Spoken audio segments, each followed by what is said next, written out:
റസൂലുള്ളാഹിന്റെ മദ്ഹ് ഇമാം ബൂസിരി തങ്ങളെ ബുറുദ ഇപ്പറഞ്ഞ മൗലവിയെ കൊണ്ട് ചൊല്ലിപ്പിക്കുന്നു. അതൊന്ന് കേട്ടോ മുസ്ലിമീങ്ങളെ. മഹാനായ അഷ്റഫുൽ ഖൽഖായ മുഹമ്മദ് മുസ്തഫ സല്ലല്ലാഹു അലൈഹി വസല്ലം, ആ നബിയുടെ പ്രത്യേകത എന്താ? അമ്പിയാക്കളുടെ നേതാവാണ് അദ്ദേഹം, ലോക മുസ്ലിമീങ്ങളുടെ നേതാവാണ്. ബൂസീരിയുടെ 2 വരി കവിതകൾ അദ്ദേഹം അവസാനിപ്പിക്കും പറയുന്ന 2 വരി കവിതകളുണ്ടല്ലോ, അത് നമുക്ക് സ്വീകാര്യമാണ്. ഇമാം ബൂസീരി പറയുകയാണ്, ഫമബ്ലഉൽ ഇൽമി ഫീഹി അന്നഹു ബശറുൻ വഅന്നഹു ഖൈറു ഖൽഖില്ലാഹി കുല്ലിഹിം. ഫമബ്ലഉൽ ഇൽമി ഫീഹി അന്നഹു ബശറുൻ വഅന്നഹു ഖൈറു ഖൽഖില്ലാഹി കുല്ലിഹിം. നാദാവരം കണ്ടനം മുതലാകുന്നുണ്ട് കേട്ടോ, മുതലാകുന്നുണ്ട്. ഓ മൗലവി 2 വരിയല്ല, ആദ്യത്തെ വരി മുതൽ അവസാനത്തെ വരി വരെ ചൊല്ലിപ്പിക്കും കേട്ടോ.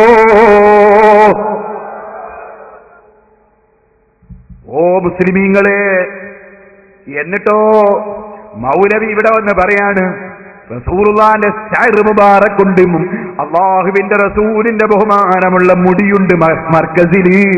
അത് റസൂലുള്ളാഹിനെ പ്രിയം വെച്ച കാന്തപുരം ഉസ്താദ് മഹാന്മാരുടെ സെനതോടുകൂടി സംഘടിപ്പിച്ചതാണ്.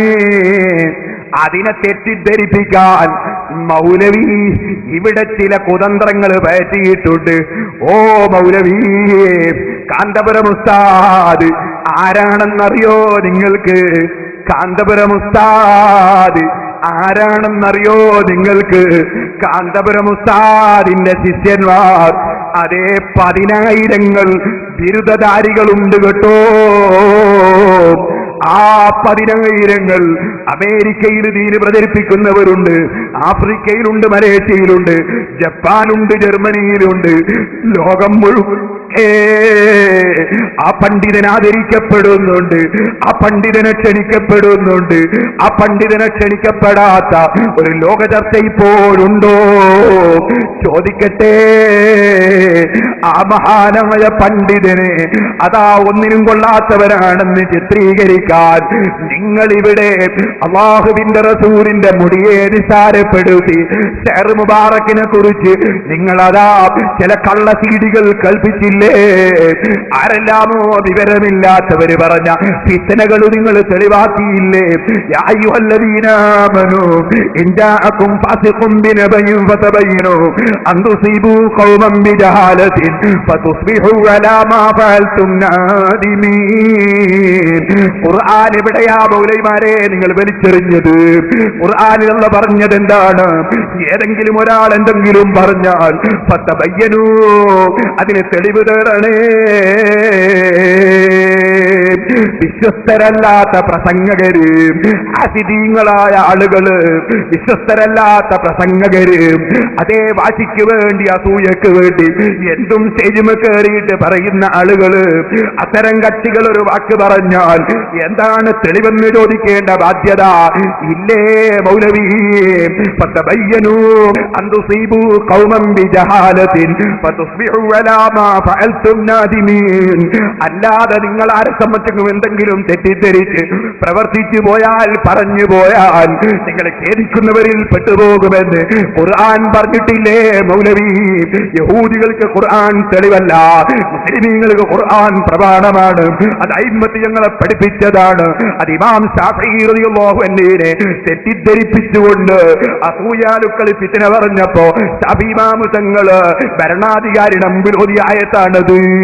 ശാഫിഈ ഇമാം റളിയല്ലാഹു അൻഹു അന്ന് രാജ്യം ഭരിക്കുന്ന ഭരണാധികാരിക്കെതിരാണെന്നും അവരുടെ രാഷ്ട്രത്തിനെതിരാണെന്നും അതേ അവരുടെ രാഷ്ട്രീയ പാർട്ടിക്കെതിരാണെന്നും അതേ ഒരു പാർട്ടിയോടും പ്രത്യേകമായ മമതയില്ലാത്ത, പ്രത്യേകം സ്നേഹമില്ലാത്ത, സുന്നത്ത് ജമാഅത്ത് മാത്രം ലക്ഷ്യം വെച്ച് നീങ്ങുന്ന ബഹുമാനപ്പെട്ട ഇമാം ശാഫിഈ കാന്തപുരം ഉസ്താദും ഞങ്ങളെ ഉസ്താദിന്റെ ശിഷ്യന്മാരും ഞങ്ങളെ നേതാക്കന്മാരും ഞങ്ങൾക്ക് പ്രത്യേക രാഷ്ട്രീയമില്ല, ഒരു രാഷ്ട്രീയ പാർട്ടിയോടും പ്രത്യേക വിരോധമില്ല, ഒന്നിനോടും പ്രത്യേക മമതയും സ്നേഹവുമില്ല. ഞങ്ങൾ സുന്നത്ത് ജമാഅത്ത് പ്രചരിപ്പിക്കും. അതിനനുകൂലമായ ആരുന്നു അവരോട് ഞങ്ങൾക്ക് സഹകരണമുണ്ടാകും. സുന്നത്ത് ജമാഅത്തിന് ആരെതിരുന്നു അവരോട് സഹകരണമില്ല. ഈ തത്വത്തിൽ അധിഷ്ഠിതമായി തന്നെ പ്രവർത്തിച്ച ബഹുമാനപ്പെട്ട ഇമാം ശാഫിഈ റളിയല്ലാഹു അൻഹുവിനെ ആ രാജ്യത്തുള്ള രാഷ്ട്രീയ പാർട്ടിയുടെയും രാഷ്ട്രീയ നേതാവിന്റെയും ഭരണാധികാരിയുടെയും എതിരാണെന്ന് തെറ്റിദ്ധരിപ്പിക്കാൻ വേണ്ടി ഇമാം ശാഫിഈ നിങ്ങൾക്കെതിരാണെന്ന് പറഞ്ഞ് പ്രചരിപ്പിച്ചപ്പോ രണ്ടു കൈക്കും മാമം വെച്ച് കൊണ്ടുപോയൊരു ചരിത്രമുണ്ട്. ഇൻഷാ അല്ലാഹ് ഞാൻ പറയാം. അതിനു മുമ്പ് റസൂലുള്ളാഹി സ്വല്ലല്ലാഹു അലൈഹി വസല്ലമ തങ്ങളുടെ മുടിയെ സംബന്ധിച്ച് അതേ മർക്കസിലുള്ള മുടി വ്യാജമാണെന്ന് പറയാൻ മൗലവി ഒരുമ്പെട്ടില്ലേ? അതൊന്ന് നിങ്ങൾ അതിന്റെ വസ്തുത ഞാൻ പറയുന്നില്ല. ആ മുടി അതാ അധ്വാനിച്ച് മഹാന്മാരുമായി ബന്ധപ്പെട്ട് അത് കൊണ്ടുവന്ന് മർക്കസിൽ സൂക്ഷിച്ച് ഈ കേരളം അല്ലാഹുവിന്റെ റസൂലിന്റെ മുടി സൂക്ഷിക്കുന്ന സംസ്ഥാനമായി ഈ കേരളത്തെ ബറക്കത്തുള്ള നാടായി ഉയർത്തിയ ഒരേ ഒരു പണ്ഡിതൻ മഹാനായ കാന്തപുരം ഉസ്താദ്. ആ ഉസ്താദിനെ നിസ്സാരപ്പെടുത്താൻ നിങ്ങൾ ഈ മണ്ണിൽ ശ്രമിക്കില്ലേ മൗലവി? ഞാൻ ചോദിക്കട്ടെ, നിങ്ങൾക്കതിന്റെ വസ്തുതയൊന്ന് പഠിക്കാൻ നിങ്ങൾ തയ്യാറുണ്ടോ? പഠിക്കൂലല്ലോ, ഒന്നും പഠിക്കൂലല്ലോ, വിവരക്കേട് വിളമ്പലല്ലേ. പഠിക്കാൻ തയ്യാറുണ്ടോ? ചിലത് നോക്കാൻ തയ്യാറുണ്ടോ? മഹാനായ കാന്തപുരം ഉസ്താദ് സമസ്തയുടെ രാഷ്ട്രീയം എന്ന നിലക്ക് ഞങ്ങളെ സംബന്ധിച്ച് ചിലർ തെറ്റിദ്ധരിപ്പിച്ചപ്പോ അതിന്റെ വസ്തുത പറയാൻ വേണ്ടി മലപ്പുറത്ത് സമ്മേളിച്ച സമ്മേളനം അതിലേറ്റവും പ്രധാനമായി പ്രസംഗിച്ചത് ബഹുമാനപ്പെട്ട കാന്തപുരം ഉസ്താദ് അവിടുന്ന് പ്രസംഗിച്ചു. അതുപോലെ ഞങ്ങളുടെ സംസ്ഥയുടെ വൈസ് പ്രസിഡന്റ് സുലൈമാൻ ഉസ്താദ് പ്രസംഗിച്ചു. SYSന്റെ പ്രസിഡന്റ് പൊന്മ ഉസ്താദ് പ്രസംഗിച്ചു. വിഷയം അവതരിപ്പിച്ച് വിശദമായി അവരെല്ലാം പഠിപ്പിച്ചു എന്നതനുസരിച്ച് പാവപ്പെട്ട ഞാൻ പ്രസംഗിച്ചു. ആ പ്രസംഗത്തിന്റെ CD ലോകമൊട്ടാകെ കിട്ടിയിട്ടില്ലേ? അതൊന്ന് ശരിക്ക് കേൾക്കണേ മുസ്ലിമീങ്ങളെ. എന്താണ് ഞങ്ങൾ പറയുന്ന രാഷ്ട്രീയം? ഞങ്ങൾക്ക് പ്രത്യേക രാഷ്ട്രീയമുണ്ടോ? ആരാണ് പല രാഷ്ട്രീയ പാർട്ടിയുടെയും വിരോധിയായി ഇവിടെ പ്രവർത്തിച്ചത്? അതിൽ വിശദമായുണ്ട്. ഇപ്പോൾ ഞാൻ അതിലേക്ക് കടക്കുന്നില്ല. ആ CD-യിൽ നിങ്ങൾക്ക് കാണാം. കാന്തപുരം ഉസ്താദ് റസൂലുള്ളാഹിന്റെ മുടിയുടെ വിശദീകരണം നൽകുന്നു. അതിവിടെയുള്ള ജനങ്ങൾ കേൾക്കാൻ ഞാനൊന്ന് വെക്കട്ടെ. ഈ മലപ്പുറത്തുള്ള ഒരു പ്രസംഗത്തിൽ അഷ്റഫുൽ ഖൽഖ് സല്ലല്ലാഹു അലൈഹി വസല്ലമ തങ്ങളുടെ ഷഅർ മുബാറക്കിനെ സംബന്ധിച്ച് ഒരു വിദ്വാൻ പറഞ്ഞത് ഞാൻ കേട്ടു. അതിൽ ഒന്ന് സത്യമുണ്ട്, ബാക്കിയുള്ളതൊക്കെ കളവ്. ഏതാണ് സത്യം? എനിക്ക് ഫോൺ ചെയ്തു എന്നത് സത്യമാണ്. എനിക്ക് ഫോൺ ചെയ്തു. ആരാണ് എന്ത് വെച്ചു? ആളെ പേര് പറഞ്ഞു.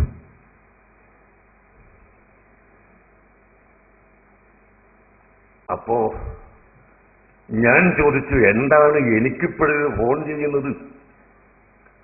അത് നമ്മൾ തമ്മിൽ സംഘടനാപരമായി അഭിപ്രായ വ്യത്യാസമുണ്ടെങ്കിലും ഞാൻ നിങ്ങളുടെ ഒരു മുഹബ്ബീങ്ങളെ കൂട്ടത്തിൽ പെട്ടതാണ് എന്ന് പറഞ്ഞു.